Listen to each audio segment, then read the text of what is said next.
There are a couple of people over here to your left that we kind of like. Why don't you say hello to them and introduce them? They may not need an introduction, especially one of them. I know. Well, this lovely lady right here, who I know everybody loves, Moira Brown, host of 100 Huntley Street. Thanks for joining us this week, Moira. And my favorite missionary farmer. Is missionary? I was going to say, I thought his title was International Field Representative. That's the right title, actually. Whatever. Missionary farmer. Chester VenHuizen, thank you for coming back again, Chester. As long as we're serving. Yeah, he's the guy that's out there 24/7. making it happen every single day. This show just went up in value, didn't it? I mean, it just went to a whole new level. It's great to have you guys here. Why are you here today, Moira?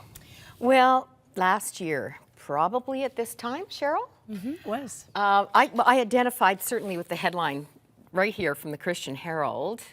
Canadians resent holiday excesses, an increasing number looking for alternatives that bring us back to some real meaning in Christmas. You know, it's about the one who came to save people, us. And in many ways, we've got so far away from that. And Chester was here talking about and showing the hope already evident in Turkana, and the opportunity to drought-proof a family for $1,000. And I thought, is there anything I could imagine under the tree that would be as meaningful as literally rescuing a family? And we were looking at those gardens, demonstration gardens, blooming in the desert. I mean, the reality, the miracle was already there. The show and tell was there. And it was a no-brainer for me. You know, Canadians will spend about $674 on gifts this Christmas. And Richard and I just said, look, that's going to be our gift to each other. And it was so meaningful. And we have since seen the fruit of a project that many at home, many watching, became a part of. It's not a hopeless situation there anymore, Chester. Not at all. Not at all, Moira. In fact, hope is blooming in the desert. Literally. And we called it streams in the desert, remember? And streams are actually flowing in the desert right now as we speak. There's water trickling. In fact, there are wells that have been drilled and people are getting fresh water. There's food that's starting to be grown. And we're seeing some progress happen since the last time we shared on 100 Huntley Street about what was really taking place. We've seen tremendous progress. I was there about 2 weeks ago. Chester, just give us an overview of what that program is, just to refresh people's memories. Well, we have about 1,275 families that live just outside of Lodwar town in northern Kenya, in the desert, who have been struggling for years and years without being able to adequately grow food because there's not enough rain. And so, you know, by the grace of God, with some very wonderful engineers, we developed a plan to drill wells and pump water using solar energy. And that water will be flowing to many, many gardens. In fact, if you think 1,275 families, that represents about 10,000 people. And a lot of those people are children.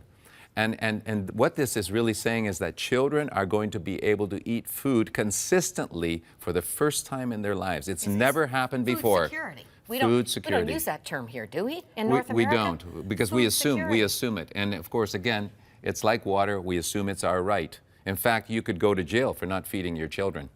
That's true. And you know, Chester, I remember being there with you at that time and just seeing the hopelessness of people there and the kids. You met that mother that was featured in the piece that had lost 2 of her kids. And what was your response to that? Well, to me, it makes me angry, Cheryl, because it's a form of injustice. Why did we have to wait so long? Sometimes you think that way. Why did we have to wait so long before we got this project rolling? And you know, God knows those things. We don't know how to answer those questions. It's really a shame when we see that people die because we were just a little bit too late. But what we do is we say to ourselves, you know what?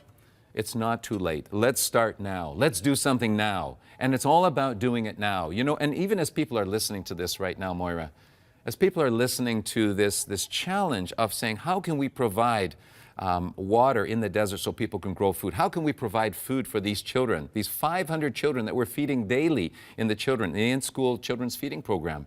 500 that are getting food that normally and most likely would not be getting any food throughout the day because there's such a shortage. The older children are the ones that get it, not the younger ones. So what we're able to do is to not just ensure that we continue to do this yesterday and today, but when people give, when people call, we are getting a greater assurance that we can continue to do this tomorrow and through the rest of 2014, Right. correct? That's right.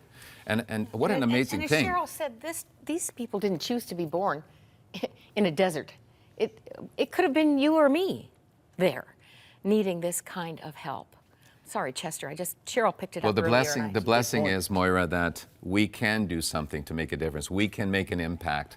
All of us together. It's not just a few people here at Crossroads. It's everybody joining together. It's everybody pitching in. Everybody, you know, I'm a farmer, and it takes a seed. You won't get a harvest unless you plant a seed. So if we just plant a seed, you know, whether it's $10 or $100 or even $1,000, that seed that you plant today will make a difference in a few months' time. And people will be starting to grow food, not just for a month or 2 months, but they will grow food indefinitely. They will actually be on their way to being self-sustainable. And that's really what we're after here. So we feed children in the interim because there's a gap, there's a lack of food, but we also develop a project that's going to produce food indefinitely, forever. So this is a holistic approach. It's a long-term approach. It's a way for us to really bring economic change to a community that can not only redeem people, if you will, but lift them from where they are to where they would like to be.